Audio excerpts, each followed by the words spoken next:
Auðvitað sjáum við þau lítum tilbaka að það hefði maður hagað þessu á annan veg. En alveg eins og fyrirrennari minn studdi myndarlega Álafoss á sínum tíma. En það vita líka allir hvernig fór fyrir Álafossi. Það má ekki verða til þess að þjóðhöfðingi Íslands, einn þjóðhöfðingi Evrópu, hætti að styðja við atvinnulífið á þann hátt sem allir aðrir þjóðhöfðingjar gera. Telur þið hafa gengið of langt í þjónustu við útrásarvíkinga?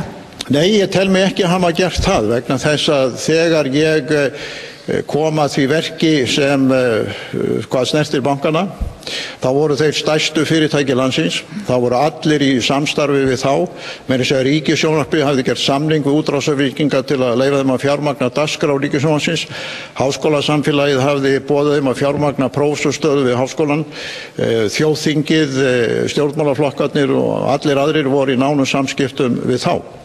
Auðvitað sjáum við þau lítum tilbaka að það hefði maður hagað þessu á annan veg. En alveg eins og fyrirrennari minn studdi myndarlega Álafoss á sínum tíma. En það vita líka allir hvernig fór fyrir Álafossi. Það má ekki verða til þess að þjóðhöfðingi Íslands, einn þjóðhöfðingi Evrópu, hætti að styðja við atvinnulífið á þann hátt sem allir aðrir þjóðhöfðingjar gera. Það eitt að styðja við fyrirtækin með því að mæta opnanir og greiða götur með einhverjum hætti.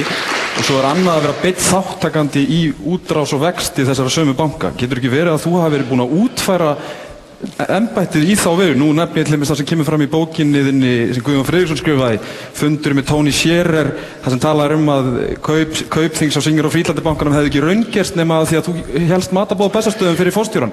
Hvernig þú beittir þér í þágu Björgólfs Thors Björgólfssonar í Kína þegar hann var að skrifa undir samning við Huawei fyrirtækið. Það er bara lýsing á því það sem svona að þér virðist talar að þetta hefði ekki gerst til dæmis. Hu Jintao fórstu Kína hefði ekki mætt. Getur ekki verið að þú gengið of langt? Það er það sem ég verið að spyrja um. Þó að sumir telji mig nú vera kraftaverkamann, þá er það mikil misskilningur að ég hafi borið upp nei, má ég bara svara spurningunni að ég hafi borið upp vöxt bankana.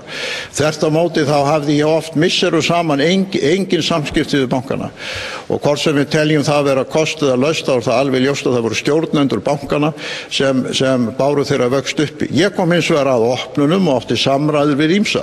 Alveg eins og ráðherrar hafa haldið áfram eftir hrunið að vera viðstaddir og klippa og borða þegar opnun hafi verið gagnaver og ýmis önnur fyrirtæki sem meðal annars Björgólfur Thor er eigandi í. Og varðandi samningin í Kína, þá var það nú forseti Kína sem var réð því að sá samningu var undirritaður að honum viðstöddum og það hefði nú eitthvað verið skrítið ef forseti Íslands hefði neitað að vera viðstaddur undirritun samning sem forseti Kína hafði boðað yrði undirritaður í forsetahöllinni í Kína.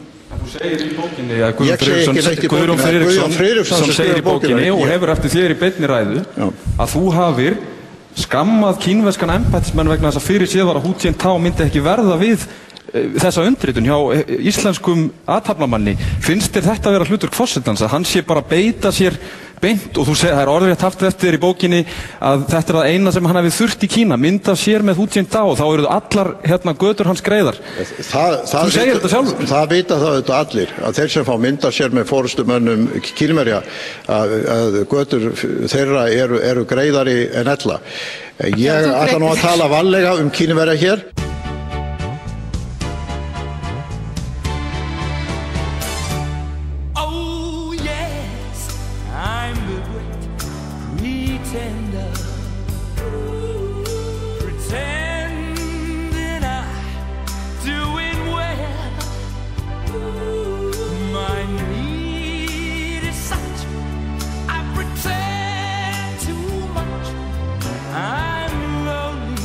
But no one can tell.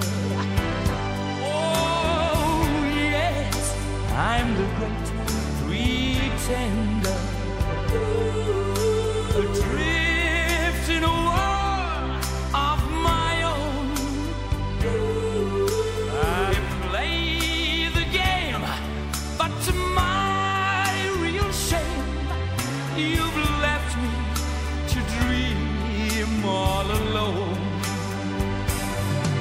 Too real is this feeling of make-believe. Too real when I feel what my heart can't conceal. Oh yes, I'm the great pretender.